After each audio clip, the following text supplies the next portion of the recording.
Nigeria and across the continent, millions of dreams are being built every single day. Not inside corporate towers, but in the noisy markets, roadside workshops and creative corners of our cities and villages.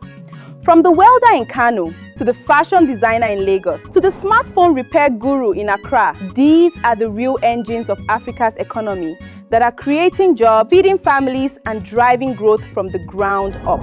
Nearly 83% of total employment in Africa is informal, with Sub-Saharan Africa reaching 85%, acting as a major absorber of young labor seekers.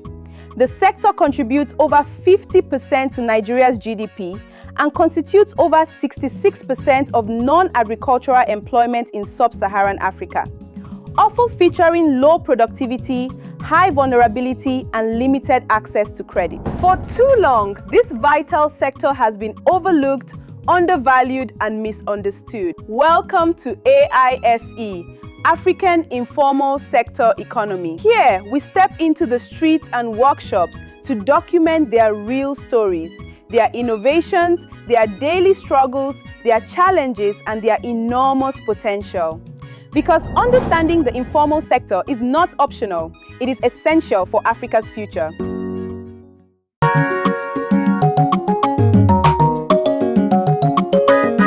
My name is Chiswan. Sorry, Afaladi. My name is Sadiq Abubakar Bairum. Minya Basi.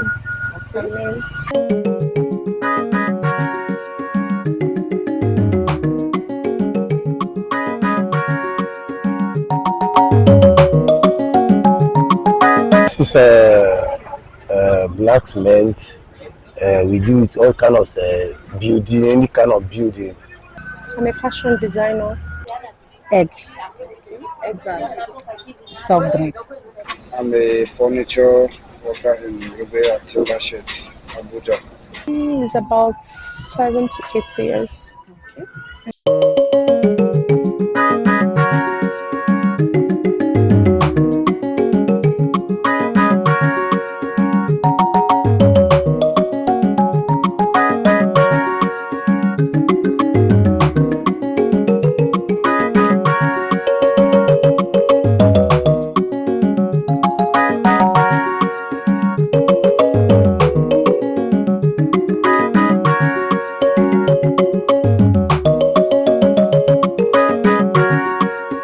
I cannot count like more than 5 to 10 people. Yes. I have like two. The ones that will offload it, the one that will unload it is the same youth that will offload it. Well, after they do, you pay them. You don't have to hold them. Immediately they are done offloading it or loading it, you pay them instantly.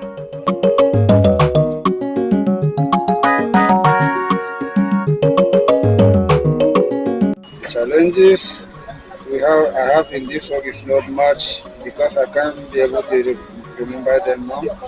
Because all the work I'm doing, I appreciate with my work because all my customers are always appreciate with what I am supplying to them. The challenge what they be saying, and the thing is just add money for the place where they buy. Transport to carry it make to go up for the price. People will go out, buy a cloth of 2,000, sometimes 3,000 something, come to sew, and they will tell you, your pricing was so high, your prices are very high. And we here, they will come to price, assuming 3,000 naira. I bought this cloth 3,000. So how can I pay it higher than the fabric? And it's really affecting us because at the end of the day, you also use that same money to treat yourself, buying drugs and some other things. It's really affecting us badly. These days now, like before, we buy 8,500 and say 9,000. But now, as for today now, we buy at 11,002. 11,000, say 11,500. So it's affecting us. We come and pay loaders, pay the people that will offload it. So by the end of the day, you will see yourself using 300 to say or 200. So it's affecting us. Almost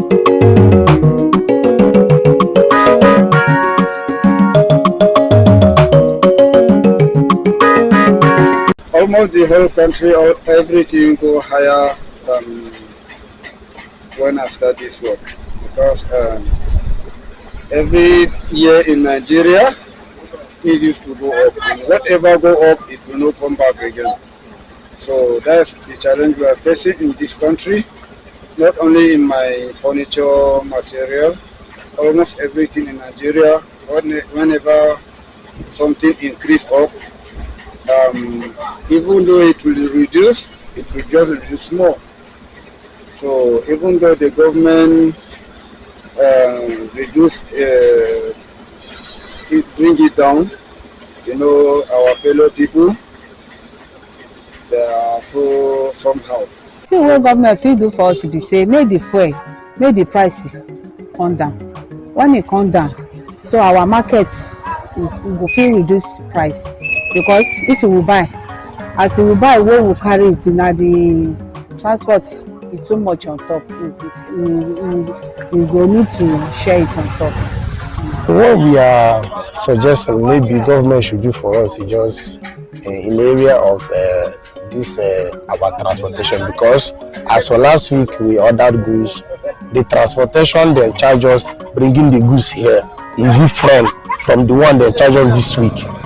So we beg government, if government can just reduce the price of fuel and also reduce the price of cement, if they can be able to do it, you understand, it will be better for us.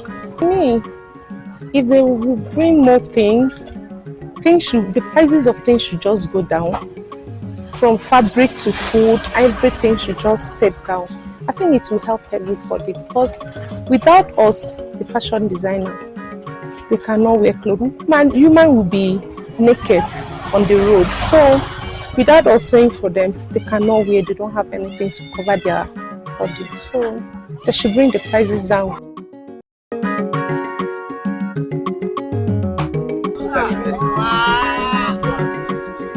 This is a manga. Manga. We sell this one for 11,000 for now. Then this is Bua. This is Sokoto Bua. This one is only for 11,500 naira. But Dangote, we can look at Dangote at the back here. This is Dangote at the back here.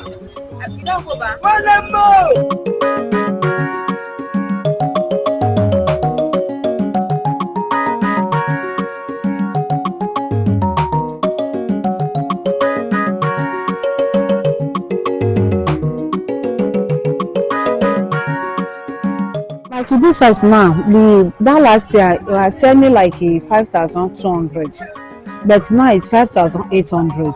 But we have the size where they sell like 5,500 before, like that last year. Now we are selling like that one 6,000 naira.